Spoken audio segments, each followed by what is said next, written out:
Welcome to the Reality Revolution. I am beyond excited to talk to Joshua Tongol. Joshua Tongol has a fantastic YouTube channel. If you check it out, he talks about everything from out-of-body experiences to the law of attraction to Neville Goddard. And beyond that, he's a magnificent writer. He's written two incredible books, The Secret to Awesomeness and So You Thought You Knew, that just resounded with me. They're super fantastic. He's my soul brother. In every way, he matches all the things that I've talked about on this channel. When I was reading his book, it was like he covered all the things that we've talked about, and even using similar language. It's like we've met before or something. I had to talk to Joshua.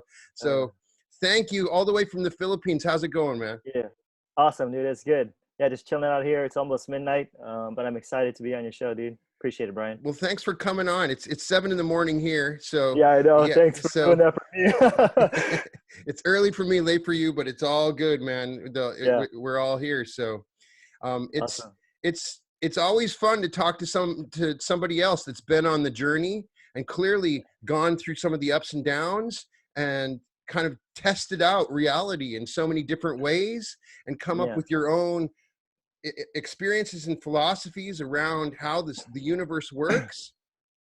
And to see somebody that's kind of had the same journey as mine it's exciting because you've learned. It's almost like you're like a future version of me. So I got to talk to you and figure you get out a little darker. No, cool. So so it's interesting. So the book I was reading, So You Thought You Knew, talks about your spiritual journey. You used to be a pastor, youth minister, is that correct?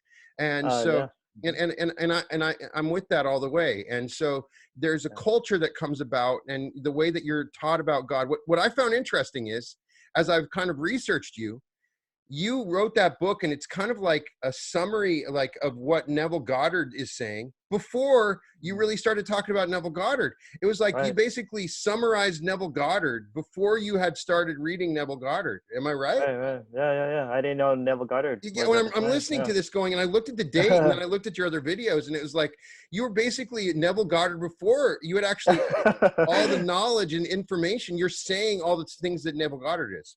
So talk to me a little bit about that, the beginning part of your journey. Obviously, you went through a transformation then. So let's talk about that first. Yeah. You want it like in the details, or you just want like a broad whatever you want, man. Just tell me the story, and then we'll go from there.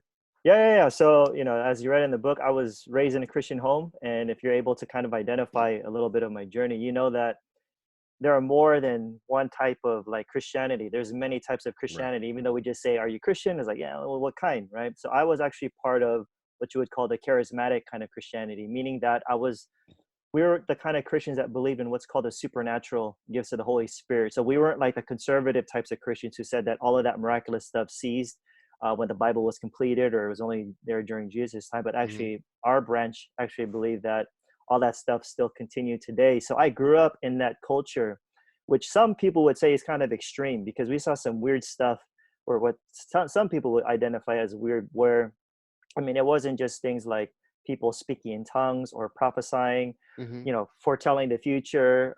But I was part of the culture, which was like what would be called a revival movement, where I would see people having Holy Ghost laughter. It's like uncontrollable laughter. It was a phenomenon that was going on, especially in the 90s.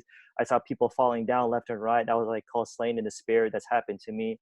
People having open heaven visions and going to heaven and traveling in the spirit. Like, we wouldn't use the term out of body experiences at the time. We call it, being in the spirit, and meeting Jesus and all that kind of stuff. And so that was really my culture. It was actually kind of normal for me. So we'd have all these like famous people from Africa, Korea, claiming to do these miraculous things and have these powers, because of their relationship with Jesus. And at that time, ever since I was a kid, Brian, I was always interested, surprisingly, it's like I was always interested in near-death experiences. And because my mom used to just tell me a lot of stories about it, of people, going to heaven and meeting Jesus and being parts of, being in certain environments that were just very different from this world here. It's like they'll be in like a environment where like things like they could see close details of nature, or they'll be in a home and the furniture moves, and I'm like, what?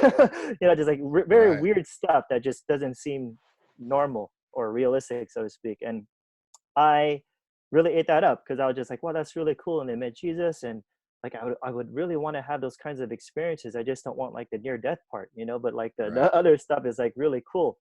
But at the same time, when I was a kid, since I was so open to, I guess you could say, like spiritual things, I did see some stuff as a kid. I like just I'm just going to condense everything, but I did see things like in my room. I would see like a ghost or whatever floating up in the corner of my room. I had Right. other weird paranormal, you could call it paranormal phenomena happening to me that was just for many years I didn't know how to explain, just like things moving in the house and stuff. And but I guess one of the things that was the biggest part for me in my journey, which you read in my second book, was about my hand, right? So I was born this Right. way.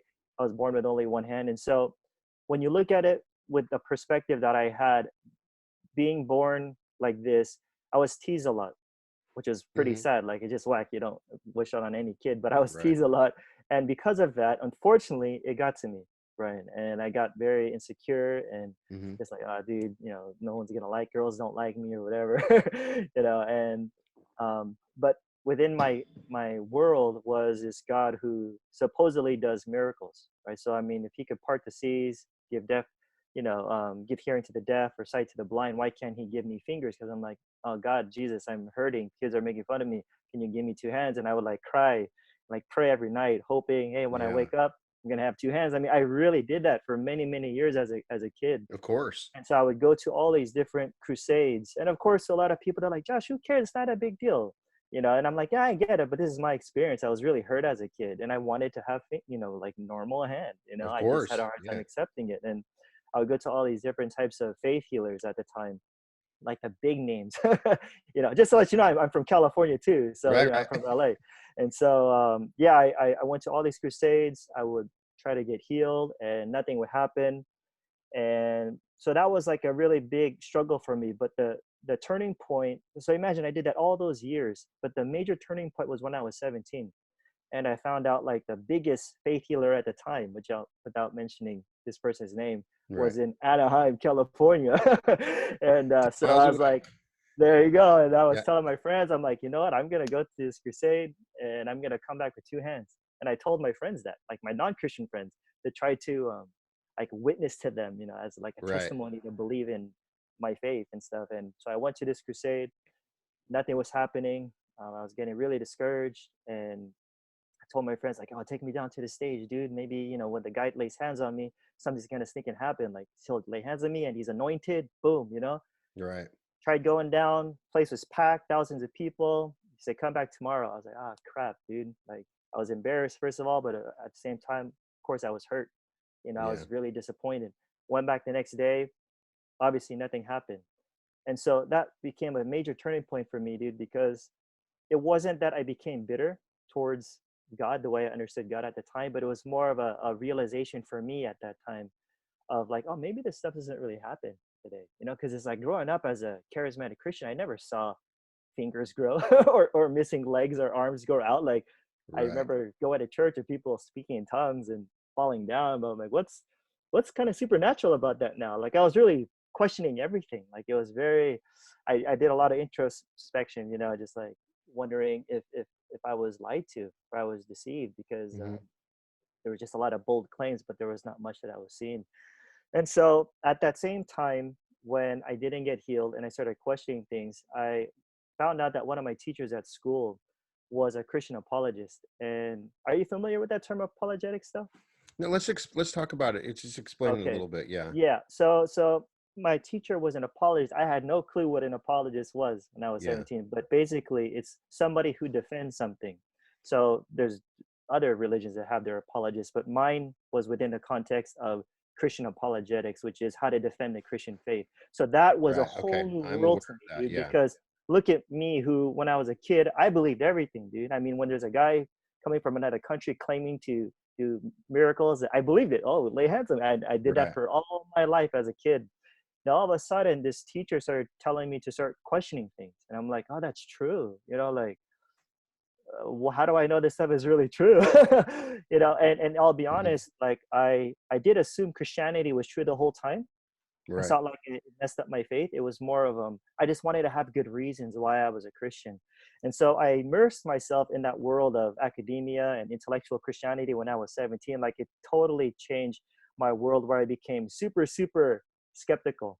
And Right. so it was kind of like a double-edged sword for me, Brian, because in a way it was good because there was some skepticism there. So it's not like I'm going to these crusades and be like, I believe now, I believe everything this guy says. Now it's like, no, this guy might be fooling us. He might be a charlatan, just trying to take your money, or maybe he's just delusional too. Who even Right. knows? But it was a double-edged sword for me in the sense that I was skeptical of everything. Like I didn't believe anything for 8 years. And when I say that I didn't believe, I really didn't believe. Like you could ask my closest friends, you could ask my family. I had an agenda for 8 years to expose the charismatic faith healing movement. Like that was my passion, believe it or not. And Right. so I did that where I started to even preach at churches about that stuff. I would guest speak at churches talking against the miraculous. I mean, how ironic is that? But people were cool with that. But it was more of the conservative churches, right? And so Right. I was doing that. And within that after 8 years of speaking against the quote unquote supernatural, and I say quote unquote because I think it's a misnomer, but um, basically at that time, unexpectedly in my life, I had a serious back injury. And as you read in my book, right, like Right. I was a break dancer. So I did that my whole life, ever since I was in elementary school. Despite my hand, I can do it. Right. But I was at a party and my back just went out, and it's crazy because I never really had any back problems, and it's weird because it's really bad. But I wasn't the type to really stretch when I breakdance. Like I didn't do it that much, and just one day, boom, it It just just popped.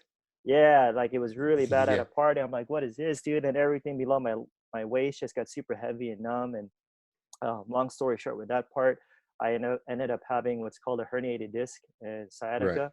And so, like for your audience, like they're not aware of how that works, it's just like you think of your spine in between each vertebrae, or your disc, and it just basically gets crushed, and it slips out, it pops out or bulges out, and then it kind of touches a nerve and it shoots down, and Hurts, it hurts man. like hell. It hurts like Yeah. hell, dude. I mean, like, oh man, it's like every time I sneeze, it hurts. Like it shoots. Every time I cough, every time I laugh, and I laugh a lot.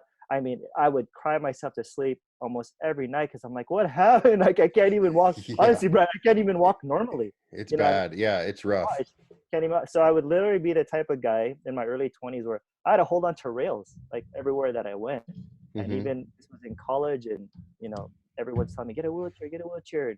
People in school would be praying for me because I went to a private university at the time, and none of the prayers were working. And not too long after that, things just went for the worse. Where I had this really strong uh, chest pain in my chest, like it was really bad at a friend's house late at night, and And you uh, wrote about that too. yeah, Yeah. I felt like it was a heart attack. And I found out eventually, like I literally thought I was gonna die at that moment. I was like confessing my sins and everything. And honestly, dude, it was like scary.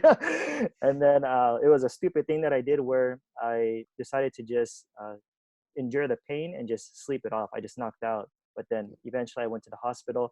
They said that I was diagnosed with something called GERD, which is gastroesophageal reflux disease. I had no clue what GERD was at the time, never even heard Right. of the term. And they said that I had an extreme form of it, which made it even scarier for me. Because from that point on, Brian, like I literally had chest pain, heartburn, and vomit taste in my mouth, pretty With the much back pain at the same with time. the back pain at the same time. Right.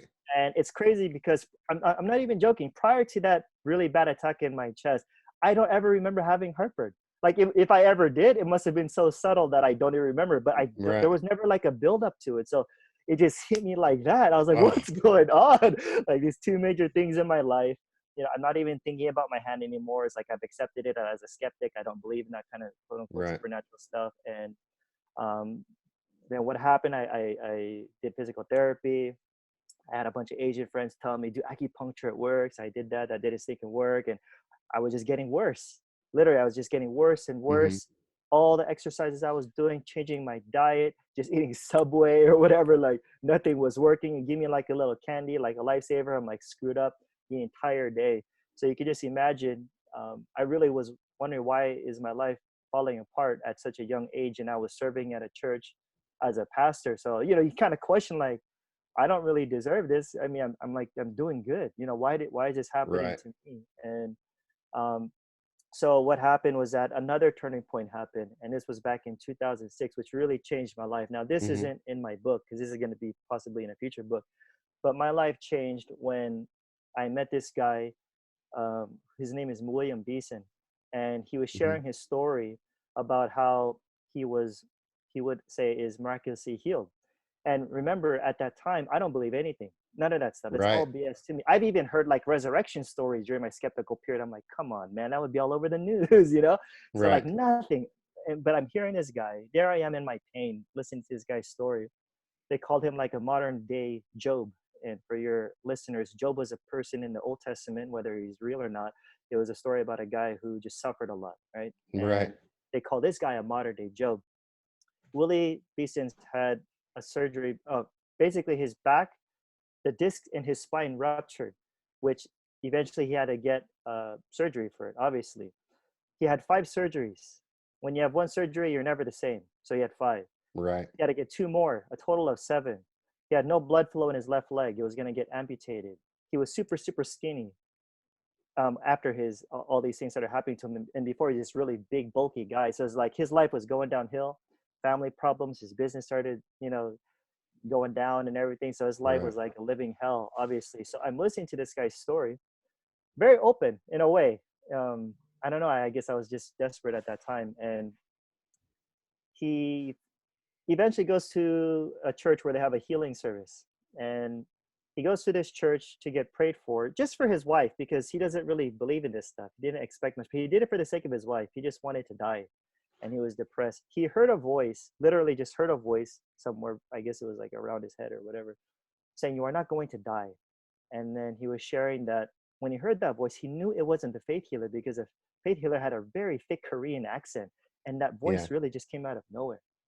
But he says when he heard that voice, he got more depressed because, okay, he's not going to die, but that means he's going to live in this sick body the rest of his life. I mean, he was bedridden 22 hours a day, and he just Right. like passes out. So it's really bad. So he goes home, starts writing in his journal. All of a sudden, he feels a strong wind coming to the room, or like a sound of a wind, something like that. He all of a sudden gets like taken up and ends up in what he would describe as like a heavenly place. Hmm. He meets a figure who supposedly is Jesus, and this Jesus figure tells Willie, "You are going to be 100% healed, restored to your youth." Boom, comes back to his body, 100% healed, dude. 100% healed. Instantaneous. Oh no! So right, Over see, this is where time. I'm skipping the details, Right. right? So Right. Right. no, this is if you want the details. So this is what happened. He goes to sleep. I mean, he comes back to his body. He's like, "What was that?" And he tells his Yeah. wife. The wife's like, "You're on too much morphine or whatever." And then he writes it all down, goes to sleep, wakes up the next day. He says, "I stood up, no pain. That was already a miracle. I walked a little bit, no pain." He runs like a sneaking mile or something, no pain. That's how he found out he was healed. Wow. And then he started screaming, "I'm healed! I'm healed! I'm healed!" I think he said, "God is real, God is real." I'm not sure, but I remember he said, "God is, I'm healed." Right. So he shares that story, talking about the power of God, you know. And there I was just listening to him and open. And so I approached him and I was like, "Hey, Willie," I just told him about my back, and we swapped information. We actually became really good friends. Which is Hmm. really dope. Very kind guy, very monotone guy, and not showy at all, which is what I like. And he brought in he brought in documentation from like UCLA, Germany. So that kind of gave him more credibility to me. Plus, he has an atheist friend who was still an atheist that was a witness of his healing. He's like, "I don't know how to explain Right. what happened to my friend Willie." So like that just gave a lot of credibility to me for him. And so he says, "All right, Josh, give me your email. Here's." Then he sends me a link to a website, and it's that church where he got prayed for. And I saw it. I was like, you can imagine me rolling my eyes. I'm like, "Ah, this is that dude. It's that charismatic stuff." Right. And then and so I saw the testimonies of their healing service. There were people who were getting healed of like headaches. I'm like, whatever. And then back pain. I'm like, whatever. Still a little skeptical, psychosomatic. And then cancer was being healed. I was like, "Wow, that's true. That is a big deal." And then Hmm. there was one testimony of an arm that was supposedly like lengthened or grew. I'm like, "What?" And I've never heard of something like that before, like a testimony. Right. That's kind of weird. Like, what does that mean? Was it a whole arm, or like was grown out, or like a little arm, or lengthened? What does that mean? So at that moment, Brian, it's hard to explain, but there was this huge rush of emotion that I had where I was extremely confused at that very moment. And I shut the computer and I went to the prayer chapel at my school and I just started bawling. I just started crying because Of course, I I was thinking, understand yeah, completely. Yeah. just like for the first time after 8 years of being a skeptic and preaching against this stuff, like my desire to be healed came back. Hmm. And then I started talking to people about it, and even the professors at my school, and they were like kind of scared for me because they know about my story. I was very outspoken, even Right. in classes. I'm always sharing my opinion and stuff, and they're like, Josh, what if that thing happens to you like when you were 17 at that crusade? I was like, and then just I was mad. I was like, why would God do this to me again? You know, why would He let Right. me see this website and meet this guy just to hurt me again? Like that was just what was coming out of me. I was very Right. emotional, and try to condense this all, bro. And all of a sudden, I decided to look into it again, to investigate. And so I had this renewed interest in healing, but this time with a different perspective, where instead of looking at all the guys that I grew up with that were all, you know, they were on Christian television, you know, with the funky hair and asking for money, I found out about these other people who were intellectuals, who were former skeptics, who were teachers, you know, speakers at like these other seminaries that were full-on believers in healing and the miraculous, or the Hmm. continuation of the gifts of the spirit, we would call it. And I started traveling from place to place, meeting these people, you know, because Hmm. I was just so hungry. I'm like, oh my gosh, there's this whole other world of people that they seem like normal people. You know, they Yeah. don't say like, "Thus say the Lord." They don't talk like that. You know, they just look like normal, chill people. And I started doing healing myself, and for the first time I started to see results like immediately. Like we started doing healing and someone had a cast on, pain went away right away and took off the cast. And you know, just random things that started off small, just with like pains and you know, just going everywhere. I was like super passionate about it. You know, I was like, what's Right. going on? And what happened to me with my body is that, long story short with that one, is that my back's good, normal, and my GERD is completely gone, like completely Amazing. gone, 100%. That's, Yeah. you know, I wrote that book several years ago that you read. It's still the same, dude. I just had a Monster energy drink. Now people will knock me down for this because they're good, but I just had a Monster energy drink last night, like at 2 or 3 in the morning. You know what I'm Right. saying? And you know, to each his own. I'm just saying that my body for sure has changed, you know. And Right. so I'm not telling people to eat the way that I eat, but the way that I eat now. If you see my old photos back in the day, Brian, if you just scroll through my Facebook, I look very different. I actually looked more unhealthy back then when I was younger, believe it or Right. not. You know, it's my birthday this week, by the way. You know what Oh, I'm saying? happy So birthday, man. yeah, thank you. So I'm getting older and I Right. feel younger. I feel younger. I feel I totally stronger. get that. Yeah. You know what I'm saying? And Absolutely. Do you I think started that to, there's a part of yourself deep down that put you through this so that you would come to the realization that you're at? yeah, There's I always believe so. that you went Yeah, on this yeah, journey for a reason. Like while you're going through it, you don't realize if I didn't go through this, I wouldn't have all these wonderful things happen later on. You yeah, know, some people 100%. that are Yeah, struggling right now sometimes have to have their perspective. Look at Joshua. Sometimes what you're going through kind of gives you these right, realizations later on right. you wouldn't have had if you hadn't have gone through that, right? You wouldn't have gone to that church, you wouldn't have sought Oh out yeah, those healings. You yeah. so No, there's no, no. I mean that's I think the beautiful part of life, right? Is like, you know, Steve Jobs says, is like you don't connect the dots moving forward, you connect it looking backward. As a right, kid, when you're going through the pain, you don't see things clearly because it just right. hurts too much, you know. And as I got older, obviously, and who would have thought that the guy who was so adamant or so vocal about against healing Would have became been someone healed. who does healing, Yeah. gets healed and starts teaching on healing. I would have been the last person, dude. Trust me. My family knows this. My closest friends know this. They even, in fact, I was so vocal about it. My closest friends were actually mad at me because they were confused when I started to shift. Like, you're the one that told us not to believe in this stuff. Like, Right. And I'm sure there's a part of literally. you that was a little bit hesitant to speak out because you had been the opposite, right? You were like, there's that little part of you that said, I realize the contradiction, but I'm going to contradict myself. I Yeah, get yeah, that. I've been there. yeah, yeah, Because I contradict myself with my channel a lot. I'm saying yeah. stuff that I have preached against in the past, you know? Yeah. Yeah. So there you go. It's like that's something where, of course, it would cross my mind, but I'm a very like, when I'm passionate about something, I just go for it, even if it kind of makes people uncomfortable. I'll just Right. share it because it changed my life, and that's one of the reasons why I eventually left my church. Because at that time, since I was a skeptic, I was part of this very conservative Southern Baptist church, and I told my pastor what happened to me. He saw what happened to me. And I Right. said, Pastor, I'm getting criticized at church because a lot of the people at church are into apologetics. So they're very aware of like faith healers, and they're very critical of that. And here I am, one of the pastors here. I want to preach on healing, Pastor. And my pastor said, Josh, you preach from your heart.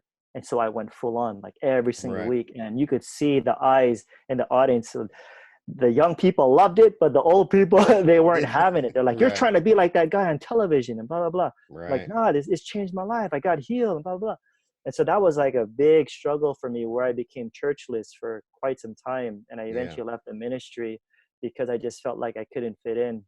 And so I just started to roll with other ministries and learn from them. And I started to have these experiences of what we would call, outside the religious realm, we would say like paranormal stuff, where I started Right. to just know things about people that were like specific, and had some out of body experiences, just random out of body experiences and Yeah. things like that. And so it really, really changed my life, Brian. I know you have a lot of questions, so No, no, no. I love that's it. Thank you so much.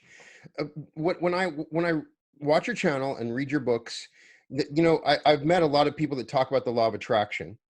And there's certain levels of like law of attraction. There's somebody that's kind of giving me the version of The Secret, and then there's somebody that's uh, been through it, and it's kind of an advanced level of law of attraction. I see that with you. You've taken it. You realize the full implications. So you obviously experienced this. You've been through it. You've yeah, tested it out. So do you understand what I'm saying? Like, you yeah, can tell when somebody has realized the law of attraction and then started to apply it, and over time, there's so much more detail and nuance and flavor to the yeah, law of for attraction. sure. And that's Yeah, what I yeah, love with your teachings. I mean, you've taken it to level, anything you focus on grows, even very small, distinct levels. And so I've learned a lot about the law of yeah. attraction Thank you. from you, Awesome.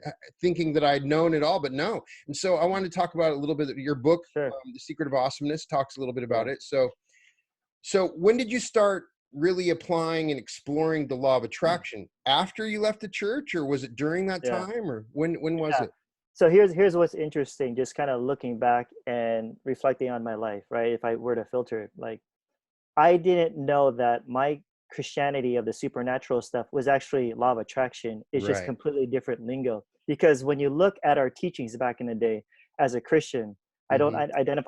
identify myself with any particular religion, just for your audience to be Right. aware of Right. that. But um, I was part of the kind of Christianity that's called a Word of Faith movement. That's kind of like, to some people, it's like a fringe group, but we were the ones that were talking about like health and wealth and prosperity and healing and all those kinds of things that, some charismatics are not even to some with some of that kind of emphasis within the faith. But we did talk about like speaking things into existence. We did Right. talk about naming it and claiming it. That was like a famous one that I used to hear, when you name it and you claim it in Jesus' name, things like that. Right. We did talk about you speak things that are not as though they were. That's like law of attraction. And Right. so when I became skeptical, of course I put all of that aside. When I started to explore spirituality, law of attraction, all kinds of things, I was hearing stuff about resonance, vibration, attraction, resistance, all those types of things. But then when I started to look at it and kind of compare it with what I was learning as a kid, it's like, oh no, it's similar. It's just the semantics. It's just a different language that we don't talk about Right. vibration. We talk about Holy Spirit, man. We don't talk about energy. We talk about Holy Spirit's come upon you, because I've seen people, have energy and feel all that stuff when I was a kid. Yeah. I felt all that stuff when I was a kid, Hmm. um, and seeing things happen where, like, my own back, when my back was healed and my GERDs was disappeared, I still was identifying myself as a Christian healer, Right. and I didn't know much about like the law of attraction stuff. That still was kind of new agey for me, believe it or not, at that Right. time. you know. And then I realized, once I started to learn more about The Secret back in the day, I'm like, oh no, it's just the lingo, dude. It's the Right. same thing, it's the same process. Well, I And mean, it's a law, so every religion yeah, is going to grab onto those laws and kind of form it and make it a part of their own, pretty uh, much. Yeah, in a lot of ways.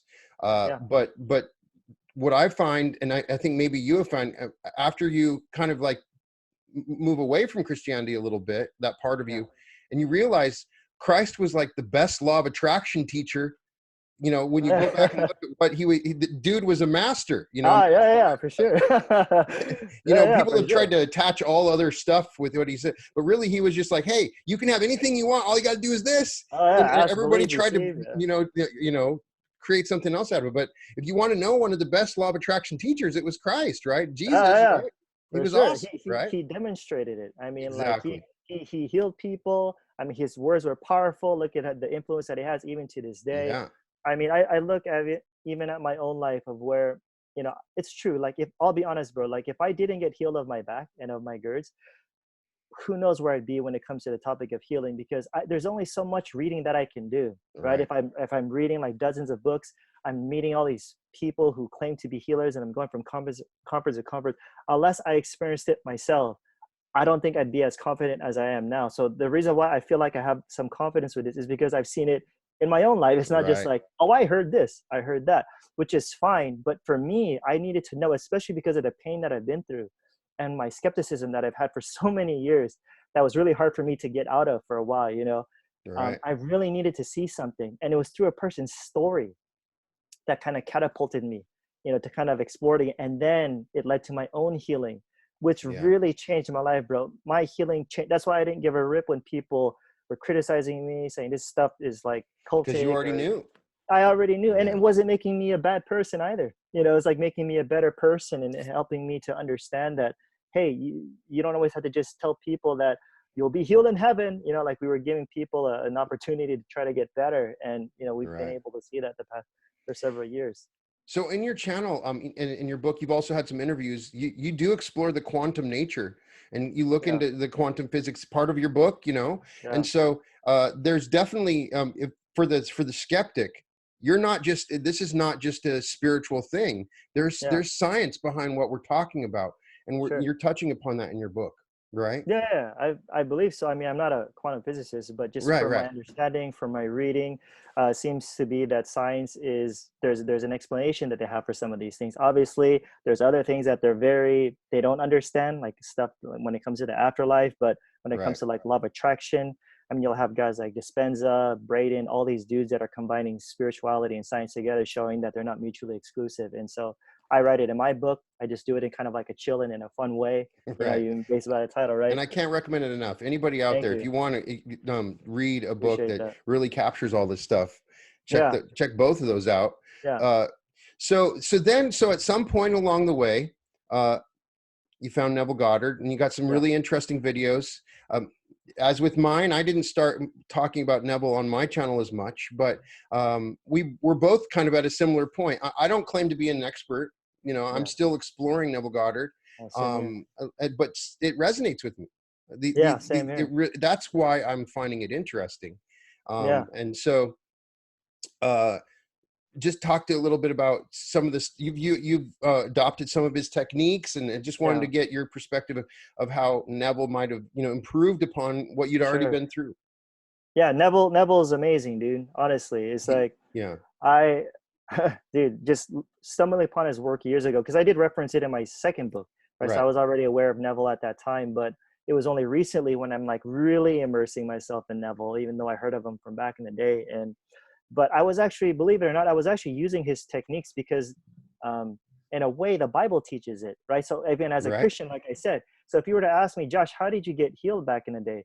Honestly, what I did back in the day, Brian, was that almost every day or so, this is when I was in college, I would go to this one church like super late at night. It's open like 24 hours. So there's like Right. people there like at 2 or 3 in the morning on their knees crying and praying. I'm like, dude, these guys are like hardcore, and I would go there and I was praying for my healing for my back and for my GERD. And what I would do is that because faith, we talk about faith in the Bible as you believe that you received it and it'll be yours. And so what I would do at that time is that I would visualize myself running. I would visualize myself Right. eating the things that I want to eat, like chips and chocolate and all those kinds of things. And I don't know anything about Neville. I didn't read New Thought metaphysical books at all. It's just the stuff that I learned within charismatic kind of supernatural Christianity. And what happened is that since it was so late at night and I would go to these churches, I would knock out. I'm just like there in the pew, and then I would just knock out. And of Right. course, So we you're learned about Neville's thing. It's a whole, a state akin to sleep thing where you're doing this as you're knocking out in the right. hypnagogic state. And so, yeah. And so when I found Neville's stuff, it really resonated with me, and it put it in more of like a teaching form on how I could like teach it to other people. But Hmm. yeah, Neville is a man. I mean, he's like his interpretations is very different than how I grew up learning, since he looks at the Bible as more of a, psychological states that you're moving through, and these Hmm. characters are not necessarily historical. But I'm so grateful for his life and for the legacy that he left for all of us, dude. Just Yeah. really impacting my life even to this day. So you have some pretty cool videos, some different one of the ones that I learned from you is the mirror technique. Okay. Yeah, you talk about it in your book, and you have some Yeah. videos on it. So let's talk a little bit about that. And when I started using it, I was like, Joshua's right. This stuff works. Neville talks about it a little bit, but you kind of expand on it. So let's Yeah. talk Yeah. about the mirror technique that you Sure, use. sure. Yeah, so the mirror technique is basically that. So you're looking in the mirror, and basically you speak to yourself, you look straight into your eyes, and as we always hear the saying is that when you look into a person's eyes, it's like looking into their soul. And so ultimately, right, we're trying to reprogram the subconscious mind. When you're speaking, you want to speak things in a way into existence, Hmm. and you want to speak it as though it's already in the present state. So you're like, I am this, I am that. And we just found it very powerful, where I have a lot of testimonies even coming in pretty much every day, especially because of YouTube, people commenting, people just crying. It's like they've never taken the time to look at themselves and Yeah. say, I love you, or I am loved, Hmm. or everything's working out okay. Like they just need to look at themselves, and it just has like an emotional response coming from within, just like it's not just like some random affirmation, you know what I'm saying? It's They're more looking than at an themselves. affirmation, right? Yeah, they're like It's much looking more into their soul. powerful. Yeah. Yeah, they're like looking into their soul, and when you're able Now to you say to speak look in life. your left eye, right? Oh, did I say that? Do, I do, don't remember. do you look at both eyes, or is Oh it yeah, one? yeah, because you can't really look at both eyes. Right. So So you look at technically, one eye. yeah, Okay. yeah, yeah, yeah. I probably did say that. Yeah, but I guess the point was just look into your eyes and Right. speak to your soul. There's like no rush, and you just speak your truth, whatever it is. That you're loved, you're enough. I am enough, and you always want to speak it in the present tense, not in the future tense, which makes sense with a lot of stuff that we're teaching about reality creation is always in the present moment. So Right. yeah, cool. Now, one thing that's is interesting to discuss in the law of attraction community is once you start to game plan this out and how our thoughts create reality, then there's these outside influences. Neville talks about taking a mental diet, and Hmm. how do you access the news? We, especially living in another country, you got politics, all these things. Yeah. Especially with our phones, we can just get sucked into these memes and groups and ideas that kind of pull. Pendulums. There you Pendulums, go. yes. Okay, Okay. So yeah, okay. in reality transurfing, that Yeah, is this idea of pendulums. And right, they treat it like it's almost a living thing. It's not right, necessarily conscious, but all it wants to do is pull your energy. It's just an right, energy. right. So we give our energy to it, right? Yeah, yeah. Have you noticed this, and have you found any? And what's your interpretation of that? And um, have you figured out any strategies around, how do we deal with the news, and how do we deal with these outside influences, so it doesn't pull our energy away? Because clearly Yeah, it starts to become important when every thought becomes important, yeah. right? So I guess for the most part, this is just on how I deal with things. Like for the most part, I just ignore it. Now, to someone, they'll be like, "Dude, how stupid is that? You got to be realistic. Right. You got to watch You the get news and this and that." For me, I don't. I don't watch. Actually, I don't watch any television at all in the Philippines except Netflix. But I mean, I don't watch like the Filipino channels or shows or right. all the stuff that's going on. If there is quote unquote bad news that's going on, I don't put too much attention to it. I mean, even with the incident that just happened in the Philippines a while ago, it's like the more you try to fight something, or the more awareness you put on something, I feel like the more it's going to start to affect you in whatever way, whether it's emotional or mental. And so I Right. tend to ignore those types of things, because I was in the States not too long ago, and I was just like chilling with my dad, because my dad likes to watch a lot of TV. And when I was watching TV with my dad, and I'm telling you, I don't watch TV really at all. I don't watch news. I was like, dude, this is all negative stuff. It's all bad news. It's Yeah, like I'm it's like, wow, all just bad news, how do you right? feel good about this stuff? And so for me, for the most, I just focus on my world, and hopefully that starts to bring a shift to the people that are around me, but of course, I'll go online and find some stuff that's going on in the world today. But I try not to put too much attention to it or too much awareness to it, where at least to the, I try to be detached from it. You know what I'm saying? Or Right. so if I watch a horror movie, I like horror movies. We watched one the other day. I just tell my wife, yeah, just when you watch something, just don't be so attached to it. Just be kind of dispassionate towards it. And just like, yeah, just be chill. Just watch it. Just observe it. You know what I'm saying? And so for me, I just look at life in a way, kind of neutral way, where I just try not to absorb too much, even whether if it's really good or quote unquote really bad. I just Right. try to observe it, just like that whole thing of importance and all those kinds of things, and just trying to stay chill, at least for the most part. Yeah. So once you kind of go down the rabbit hole of Neville Goddard and Yeah. law of attraction, uh, one thing people have a hard time with is recreating a feeling they've never had. Yeah. So I always like to ask an expert, how do if I want to know the feeling of the billionaire, Yeah. how do I find that feeling? What techniques or shortcuts do you have to create feelings that Yeah. we have not experienced yet? Yeah. Yeah. Do you understand So what I'm saying? yeah, for sure. So obviously it's like, how could a quote unquote poor person feel like a billionaire? Well, within that state, you can't, right? Because it feels so Right. far away. And this is where I think Neville is gold. This is where he does talk about the human imagination as something so powerful, since God is your human imagination. I'm just speaking from my own experience. When I imagine things, it just starts to naturally happen to me, honestly. Like the feelings happen where I start to catch myself smiling, right? So I was even like imagining this interview and your reaction of the interview and how it's going to make me feel after this interview and things like Right. that. And I start to notice that unless I imagine, I wouldn't have been able to create those types of feelings. If I just try to like, force something to happen, obviously you can't. Like how the hell do you become like a feeling like a billionaire? But what does a billionaire look like? What does a billionaire feel like? Well, if you don't feel like it, this is where you imagine.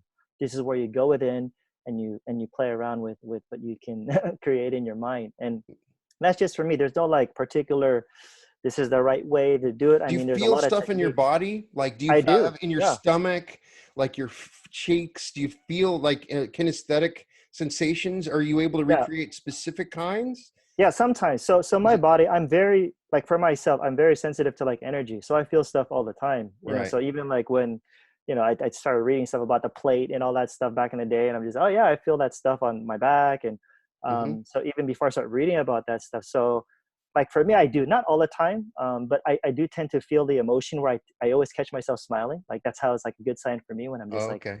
So envisioning things. you've heard of the plate. Yeah, So yeah, yeah. okay, I I've mean, asked this. I'm not an expert in this Right, stuff, right. but Neither am I. But I want to ask every one of the people I talk to, because I think I yeah, might compile these together. yeah. It's just an interesting thing. I want what is your impression? Do you think that the plate exists? Do you use the plate? Do you activate it?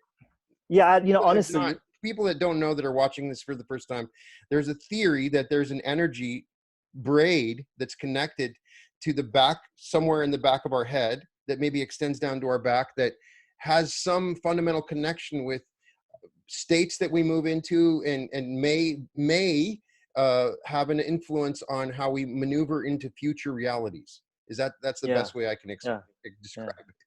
yeah. And so for myself, do I use it? I haven't yet. It's just something that I've read about it. I'm Right. reading more on it. I heard someone the other day mention that it's the same thing as the silver cords. That was kind of new for me. I'm very aware of the silver cord because of astral Because of projection. astral, right? So Yeah, when you well, we'll get to astral projection in a yeah, second, but sure. you are aware there's some kind of cord when you Yeah, astrally I'm project, aware of that, but I've never right? seen my own cord though. That's the But you irony to feel it. it. Yeah, I feel stuff in my back. I You mean, but right? I don't Okay. know what that is though. Well, So going to yeah, quantum physics, the stuff in our back is not observed, so it has kind of a wave-like state. It's like there's no way we can avoid. It's always going to be. There's more infinite possibility. I don't know. I'm getting too far. yeah. You understand what I'm saying? Okay. Yeah, I mean, there's a lot of stuff We we could talk about observe as something with our chakras. eyes, Yeah, it yeah, becomes manifest. But behind yeah, us, even if it's right behind us, there's yeah. that Yeah, I wave. mean, like many times I feel buzzing in the back of my head. Like something that's very common for me, especially since I've been astral traveling for several years. I hear like these frequencies, like it gets very loud. Like I'll just be chilling and I'm watching a movie with my wife. I'm like, Remy, you hear that? And all of a sudden I hear So, it's like a musical tune, so let's and it's talk like about astral projection. yeah, yeah, When it started to become easier for me was like you said, when I it wasn't when I was listening to some binaural beat. It was when I Yeah. could hear that high pitched tone almost. Yeah. And I Mhm. would, okay, it's not some tinnitus that I have in my ear, right? It's Yeah, okay. I'm yeah. going to focus on that noise. And then there's a pop. Yeah, That yeah, was when I started, when it became more easier for me while awake in a cool. lucid moment. And Yeah. so, I've had some weird experiences and seen some unusual things, and maybe it's my imagination, maybe it's real. I wanted to know your impressions and how you talk about it in your book. Yeah. So it's always nice to meet a fellow astral traveler. I Cool. think Yeah. it's totally fascinating. I think all of us, Yeah. nobody can claim to be like an expert No, because no, no, there's no, yeah. mystery to it, right? Yeah, there's a lot that I don't understand, dude. Like, Right. what the hell was But that? clearly I just something go like, is I've even read like very smart, scientists and businessmen that have written books about it. We're not crazy, yeah, or we're all crazy. Who knows, right? or But we're yeah, all I don't crazy, think, right? yeah, we're not crazy though. Yeah, but consciousness is not, it's not local, right? So you're able Right. to go far beyond our localized physical body. And so when I first did it, it was actually back in 2006, where it was very random, right? So at Just that time, happened. I was just chilling in the library, and I saw, actually this wasn't an OBE just yet, but it was a prelude. I saw this really extremely bright light. I was fully conscious, fully awake, and I just saw this light shining on me, and I heard the zzzz, and I started Right. feeling this huge weight on my body, like I was getting electrocuted, which was extremely uncomfortable but yet not painful. And I Hmm. heard the ringing in my ear and all that, those kinds of things, and then it left, and then it came back like two more times.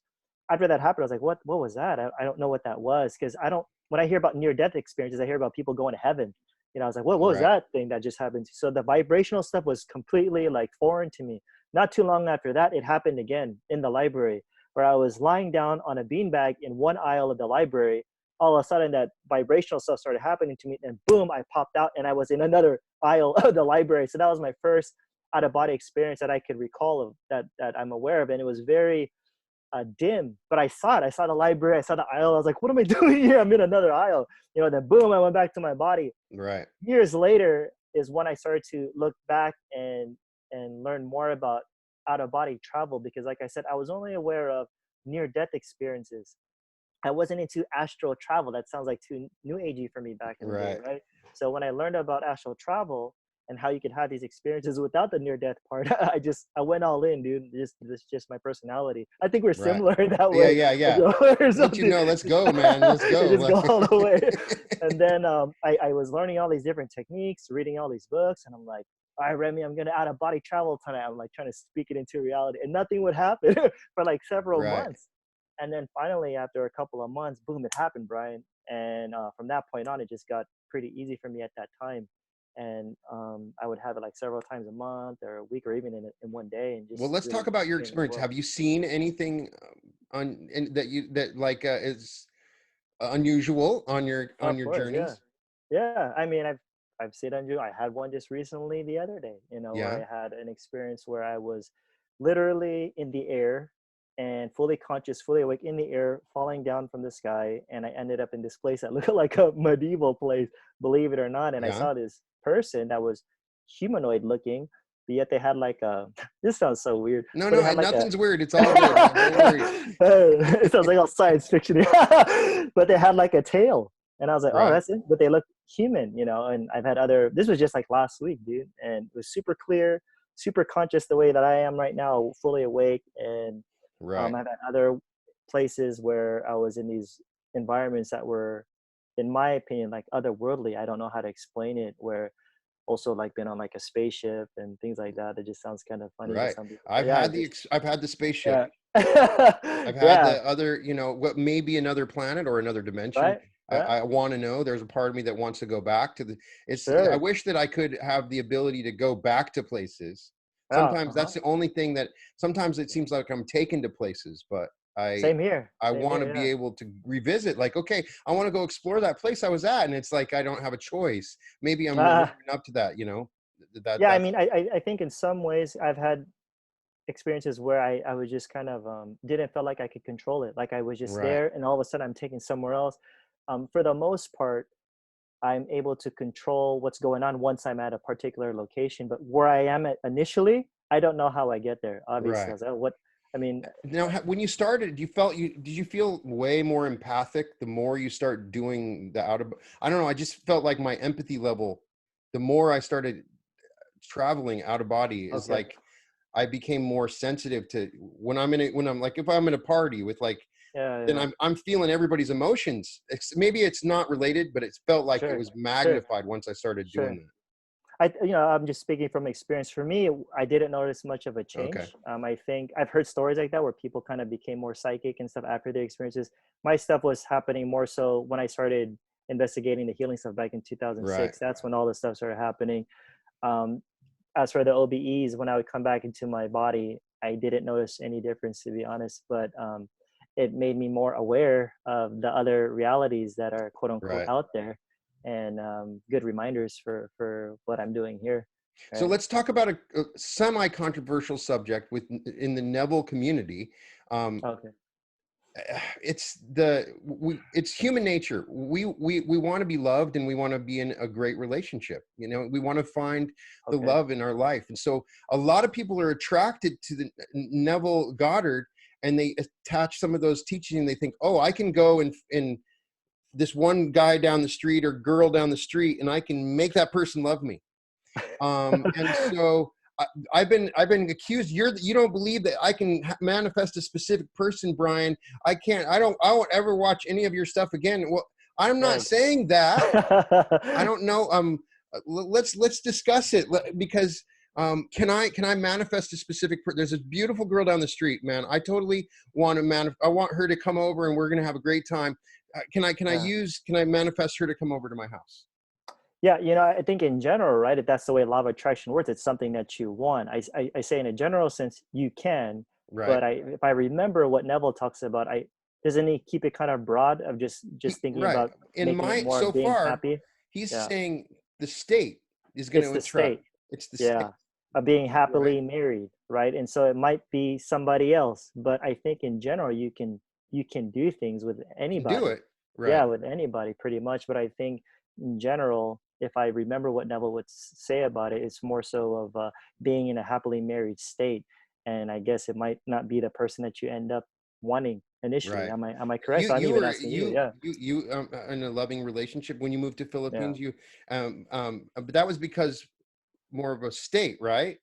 I Is believe so. Yeah. I mean, you were I just think that even makes sense for how my wife and I met, because believe it or not, I was single for a really long time, dude. I right. didn't get caught up with a lot of relationships, to be honest, when I was growing up. And when I met my wife, it was at a time in the Philippines when this is a little bit controversial. So when I first came here, a lot of churches got pretty pissed off at me because a lot of people were coming to my gathering and hearing about who's this young guy teaching Right. people how to do healing and stuff. And I'm just like, dude, I'm not doing anything. These people are coming to my gatherings. I'm just teaching them.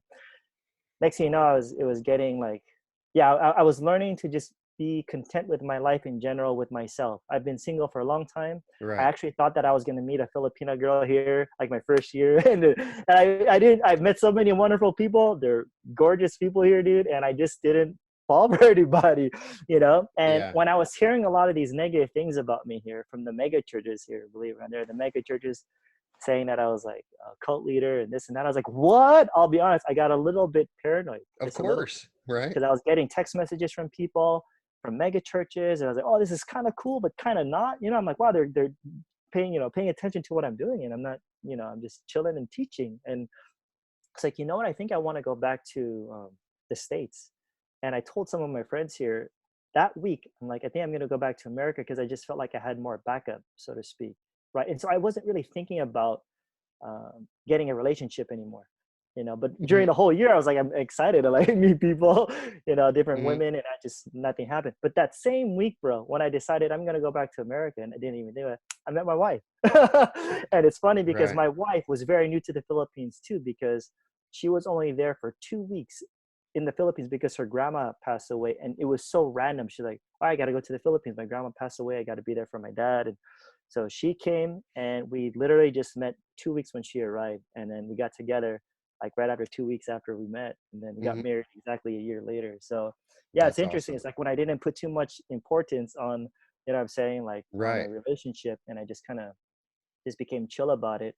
And I focused more on being the person that I would want to marry, because I wanted Right. someone who was secure, someone who was loving, someone who wasn't going to be codependent upon me, someone that's okay with what I'm doing. You know what I'm saying? And so we Right. resonate so much because her name, which is kind of funny, is Remedios, which means healing. You know, so I was like, oh, dude, I Wow. have to marry you. No, but it's just interesting, you know, the irony of that. And when we met, we just clicked. And so that's a Right. part, at least for myself, just to sound a little bit on the romantic side. It's like, we clicked so much, like I felt like I didn't know her. And after meeting all these other people throughout the whole year, my first year in the village, I just didn't connect with this You didn't have person. that So feeling. chill. She wasn't all dressed up. She didn't even wear any makeup, just a white shirt and jeans. And then I just fell for her right away. And Yeah. I just connected at a heart level. And, you know, we're still married to this day, and we'll be celebrating our anniversary in a couple That months. So, is amazing. So what yeah. what I'm proposing is that, yeah, you can manifest a specific person, but if you focus hard on that person, then you Yeah. create importance, you put them on Yeah. a pedestal. If you just Yeah. focus on yourself, being a loving Focus person, on the kind of yourself. person that Yeah. you would want to be loved, and you see people along the way, you're going to manifest the universe is, or whatever, you Yeah. are going to find Yeah. somebody that's perfect for you. I But believe so, and I think this is where, you know, this whole debate with like law of attraction and transurfing and all these things. I've been hearing some of the dialogue about it, and I'm just like, you know, it's just really semantics for me. it's semantics. Yeah, so it's like we could say importance. You know, for us, when we talk about in law of attraction community, it's about when you're at a vibration of desperately wanting something, you're gonna keep attracting that desperately Exactly. wanting something. You know, so like when it comes to attracting things, that's what people have to realize. You don't necessarily always attract what you want, but you do attract what you are. It's what you're vibrating, right? And so if you Exactly. are exemplifying a type of being, a person, a loving type of state of being, you're going to start to attract similar people, whether it's romantic or not. You Right. know what I'm saying? And so I think the focus should be, yeah, you could try to attract so and so, don't place too much importance on it, but ultimately you want to focus on yourself. What's the type of person that you're becoming, and you're going to start to attract those types of people into your life. So Right. Which is why Abraham really does resonate. When I listen to Abraham, and all of them, I okay, don't find contradictions. I find same here, commonalities in all of it. I yeah, same think here, that's what's so semantics, yeah. exciting about it. So, No, um, I'm good. That's cool, man. right. And so that's what I see in yours. Your teachings are this cool, chill, laid back way of explaining a lot of this stuff in a comfortable manner. And that's what I'm saying. Everybody go and check out Joshua's channel, because you Thanks, have man. some unique techniques. You bring your own understanding of Neville Goddard. You explain the Thank law of you. attraction. You actually have a course. Let Yeah. me see if I have the exact link. It's Joshua-Tongol at thinkific.com. Oh, you could just type in joshuatongo.com/course, because there's like a little, like a shorter link that I've created. And you have a discount that you're offering. Yeah, so there's a discount of $200 off. You just If put you that just in, put save 200 save as the 200. coupon code. Yep. So, I recommend everybody, if you want to go deep, Joshua's the place to go deep on this stuff. I recommend reading the book Secret of Awesomeness, and So You Think You Know. Those are some great, and you really bring Thank your you. own story to it. It's Thank you. fantastic. Appreciate that, I man. know for sure that right now there's something that we're forgetting. One of the cool things about your book is you talk about how money comes into your life. You guys just kind of like, you expect, like you're talking about when you're getting married and you Oh need yeah. some money. That Yeah, story, yeah, it was pretty yeah. crazy. Like you need some money to get married, but you guys were like, I know it's going to come. I Let's talk just about a little chill. bit about Yeah. that story. Yeah. Yeah. So at the time, right? So we were still missionaries at the time, and for people who are not familiar with the missionary lifestyle, in general, missionaries live off of like donations. So you put Right. out like Right. a newsletter, and whatever people give, that's what you have. And so I had like a donation button on my website back in the day, and once in a while we get some money here and there, but we were living off of that. And I wanted to get married, and I remember, in fact, that's where the volcano erupted, bro. It's that location Oh, it's called wow. Tagaytay. Yeah, so that's actually where we got married, believe it or not. Amazing. And So I'm glad that yeah, that happened then. thankfully, yeah, thankfully it's not during the eruption, Right. And I remember we saw the venue, and it was beautiful because a good friend of ours at the time got married there too. I was like, if they can do it, and this is what we want, why can't we have it? Right. Why do we always have to feel like we gotta like lowball ourselves and just feel like we can't afford it? And so I was putting a lot of this stuff into practice. I was like, let's do it. It's like, oh yeah, but okay, we have enough money for the down payment, but we don't have the rest of the cash. But like, but that's okay. This is where we just kind of like trust, right? We just kind of have quote unquote faith. So we had the down payment. We didn't have any of the rest of the money to come in yet. And we just acted as if we were going to get married on this particular day. And even as the day was approaching, we were even sending out all the invitations already to our friends, even when we didn't have the cash for the rest of the money for the venue. Wow. And then I think just like the week of our wedding, if I remember, it was like a Monday or something. I think we were getting married on a Saturday, something like that. And I remember we were going down the elevator, and I was telling my wife like, oh, you know how much money we have in the bank account, right? It was not a lot, bro, right? And we just kind of like looked at each other, while we're going down the escalator, and my wife's like, we'll be okay, and we smile, and it's cool, dude, because like we felt it, like we didn't be like, all right, there's just a couple more days to the wedding, so let's kind of like save up and be a little bit more frugal. Like, no, we were just still like You spending felt whatever it. we had. Yeah, we didn't even, honestly, we didn't have a lot of money in the bank account, honestly, Yeah. but like whatever we had, we were still wanting to live in that abundant state of let's just be happy.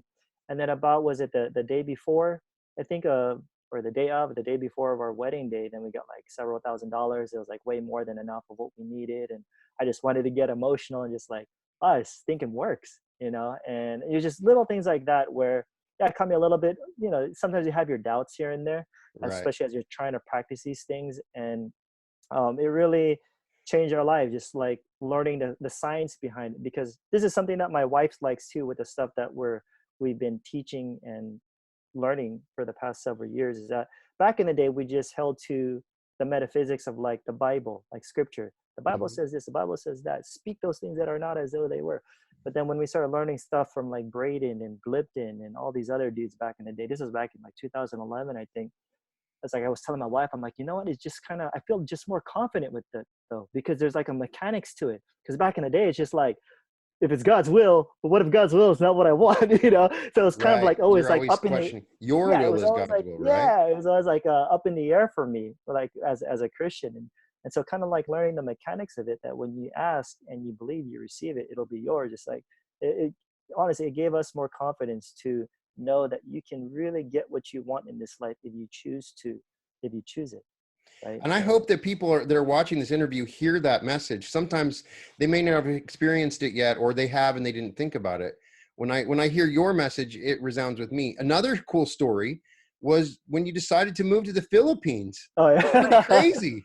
yeah, it So, is. people, hey, you just said, hey, I'm going to move. So let's talk about that story, Yeah, that was a fun one, because I'm born and raised in Cali, bro. As right? you could tell by the way that I talk, and Yeah, I was always exactly. around, Filipinos and Koreans, and I'm like, I have a heart just to go to the Philippines, just something different. I've lived here my Now, whole life. first, before you go, where did that come from? It just popped in. You were just like, I want to go to Yeah, I the. mean, there was like some people visiting from the Philippines, Okay, and they would tell me about some of the stuff that they're doing out there. It just sounded also exciting, just something kind right. of different, something to just kind of give me something different in my life, bro. Because I was graduating from seminary at that time, and Hmm. I spoken a lot throughout the United States. I was already speaking, but just I wanted kind of a challenge, to be honest, and just to kind of venture off and just kind of see what would happen Yeah. and what. So I got a little taste of it where I had a little trip to the Philippines back in 2008. I was like, because a lot of people were kind of discouraging me. They're like, Joe, when you go there, you might struggle. And I heard that so and so was only eating sardines every day. Like they would say stories like that. I'm Right. like making me feel like, oh man, I'm gonna suffer. Like, oh, when you get there, they're gonna steal. They'll rip your earring out of your ear.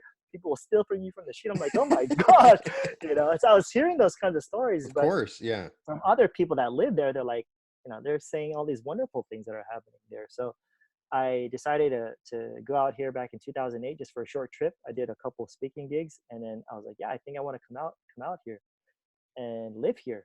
And so I went back to the States, and I remember just chilling in the library, and then someone just started talking to me, and it just honestly just kind of came out of my mouth. I'm like, oh, I'm going to the Philippines. I was just like that, and I said it, and I called myself like, oh, I just told someone that I'm going to the Philippines, and I got really happy about it, and then I started talking to a lot of people around campus. That's just something that I did. I like just chatting with people around the campus at school, and the more that I started talking about the Philippines, the happier and more excited that I got. And Hmm. um, I didn't have a lot of money at the time. I was churchless, so I was really living off of like my speaking gigs and everything. and I did have a car, but it's like I kind of wanted a challenge though. It's interesting because at that time, I think the blue book value was still around 10 G's, which isn't bad if you convert it to Filipino peso money. It's like, oh, that's a Right. good start for me as a single guy. But it was weird at that time. I was like, you know what? I'm gonna give my car away to my sister because that's just too easy for me. Now that sounds stupid for people, But but there was that's a just deep what I. part of you one that was Yeah, testing these laws. yeah. I wanted to see what would happen. Like what does it mean to like trust and live by faith and make things happen, so to speak. And Hmm. so I did that. I gave it to my sister. I even told my sister I'll pay the car when I go to the Philippines. Do I don't even know how, but I told her that. And I didn't have a place to live. And then this millionaire guy heard me speak one day at this one mega church, and he invited me to his office. And I had like a little hunch, like, oh, maybe he's gonna give me a little donation because he heard about me going to the Right. Philippines. And then the first thing he says to me, he just has me sit down in front of him, and he's like, "So, what are you gonna do in the Philippines?" And I started telling him, "I'm gonna do this, I'm gonna do that, I'm gonna try to speak and help people." "Where are you gonna stay and live?" I said, "I don't know." He says, "Don't worry about it." I was like, "What?" He's like, "Don't worry about it." I said, "What? What do you mean?" He's like, "I'll take care of I'm gonna take care of your housing for several years." Automatically, Brian. Automatically, I was crying. I was Oh, I bawling. can imagine. It I just can shot out of my imagine. eyes, dude. And I'm like, "Are you serious?" He's like, it's like, "Josh, don't be surprised by what God can do." Something like that. God's full of surprises, something like that. Very generous millionaire guy. He has his products Right. in Walmart and everything. And then, so like one thing led to another. We're just kind of telling me, yeah, I really want to go because it could work out. And eventually I found a home here that was in one of the nice villages here in the Philippines. And Hmm. I'm like, everything was just being taken care of. And just met a lot of awesome people, saw a lot of healings here. Um, I was just living out my dream, and so that's what I did. I just eventually stayed here for several years, met my wife, and we moved back to the States for 3 years. We got our citizenship. What I do, we like it back in the Philippines. Let's go back, and we came back. So we've been back for several years I again. love it. You know. So, a lot of people out there, they're just one step away from living out their dream. Just Yeah, one sentence away. yeah, One leap of faith. And if you're doubting it, look at Joshua's story. And Joshua, yeah. that is an example. You took that leap of faith. You stepped Yeah. out and walked on the water, like It's Neville a talks choice. about. Yeah, And so sometimes just people need to hear that yeah, it works. And so I just think that you're yeah. such a great example for everybody, Thank you, that needs that hope. thank And you, keep on teaching. I'll thank keep you, on bro. watching Appreciate it. every one of Oh your yeah, shows, and thank you. every one of your videos are awesome. Thank you. And Appreciate that. Your stuff too, dude. thank you, man. You're pumping out podcasts like every minute, bro. Well, I was like, no, this hey, is man, dope. it's when you do it when it's fun. When it's That's fun, it's not a chore. It's fun. Why yeah. not? I probably do That's need to hold back.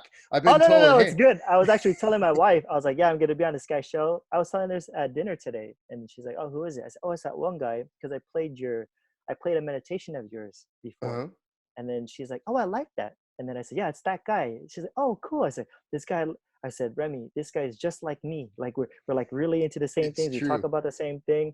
Believe it or not, like you don't see me putting out transurfing videos, but I've been into transurfing for a while. I Right. just don't talk about it yet. So that's something that's meant for the future because I'm still doing the Neville Goddard series. But like the topics that you have on your channel, bro, it's like honestly the best. Like Well, thanks, man. That means a I hear lot. your passion.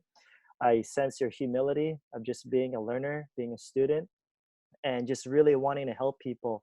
And that's why when you're pumping all this stuff out, it's more so I'm just like laughing because it's because you love doing it. I could see it, and You I can think feel that's it. the best. It's the Well, that was best. what I felt when I read your book. It was like, I'm listening to myself right now. Yeah, that's You know cool, what man. I mean? I Yeah, when you're talking about this, everything that you're saying, yeah, it's like I've said those exact words and gone yeah. through that. So it was awesome to meet you. Next time Same you're here, bro. in Cali, man, let's grab a bite to Oh, eat. for sure. All right, let's Yeah, do it for sure. for sure. I'll be there So this year. So, all right, can't wait. And so once again, Joshua Tongol, please check his stuff out. thanks, And Brian. thank you so much. For sure, bro. Appreciate it. It was an honor. Thank you.